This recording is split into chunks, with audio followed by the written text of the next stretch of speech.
Imagine you have just taken over one of the largest empires on Earth. You defeated the old dynasty. You now control its lands, armies, taxes, and cities. But there is one problem. Your capital is still Damascus. And Damascus belongs to the dynasty you just defeated. The year is 750. The Abbasids have overthrown the Umayyads. They need more than a new ruler and a new stage for power. 12 years later, Caliph al-Mansur looks to the banks of the Tigris River. In 762, he orders a city to be built from the ground up, not a city that grew by accident. A city made for empire. That city becomes Baghdad. Hey there, welcome back to Cities in a Blink, where we uncover the stories behind the world's cities, one blink at a time. This is How Did That City Become the Capital? Our journey through the political hearts of nations. And as we continue, we're not just exploring how cities became capitals, we're also uncovering what makes them worth knowing today, especially if you ever visit. Today, we're in Iraq, exploring Baghdad, a capital built to announce a new age. When al-Mansur founded Baghdad, it had an official name, Madinat al-Salam, the city of peace, but history remembered it as Baghdad. The city's first design was circular. Later, it became known as the Round City.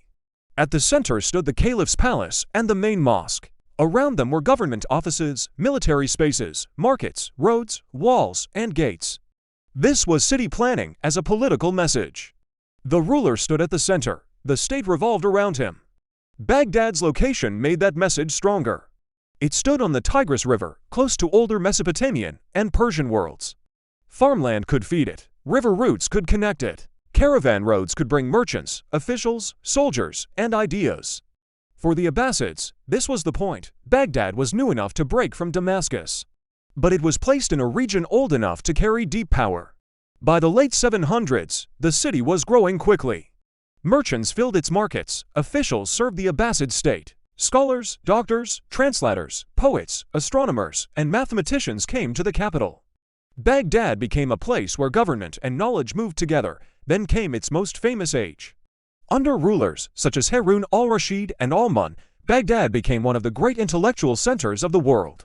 The city became closely associated with the House of Wisdom. Greek, Persian, Indian, and other works were studied, translated, and expanded in the Abbasid world. This is what made Baghdad different. It wasn't just a place where officials counted taxes or issued orders. In Baghdad, books arrived from distant lands, ideas were translated, debated, and rewritten. Scholars argued, experimented, and built on what came before them. While armies moved across the empire, something else was happening inside the city. Knowledge was being gathered, changed, and sent back out into the world. For a time, Baghdad was one of the places where the world came to think. But by the 900s, Abbasid power began to weaken. The caliphs remained in Baghdad, but real authority often shifted to military leaders and regional dynasties. The city still had prestige, but the empire around it was changing. Then came 1258. The Mongols arrived.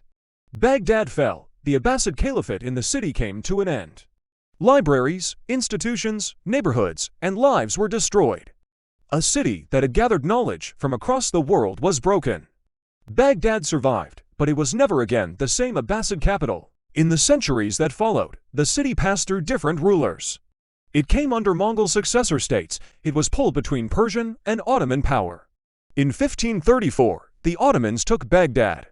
The city was no longer the center of a vast caliphate, but it remained one of the key cities of Iraq. That is why its story did not end with the Mongols. Its empire was gone, but the city still mattered.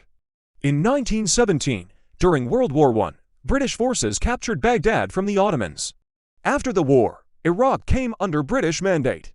In 1921, the Kingdom of Iraq was established with Faisal I as king. Baghdad became the capital of the new state.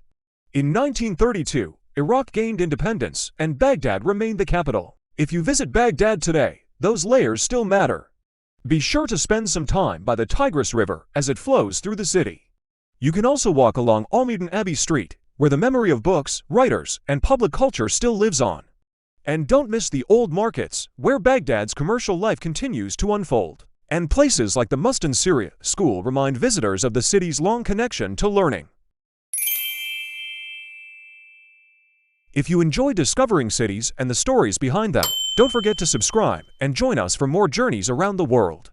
Next up, we're heading to Damascus, Syria, one of the oldest capital stories on Earth. Thanks for watching Cities in a Blink, where stories of cities come alive, one blink at a time.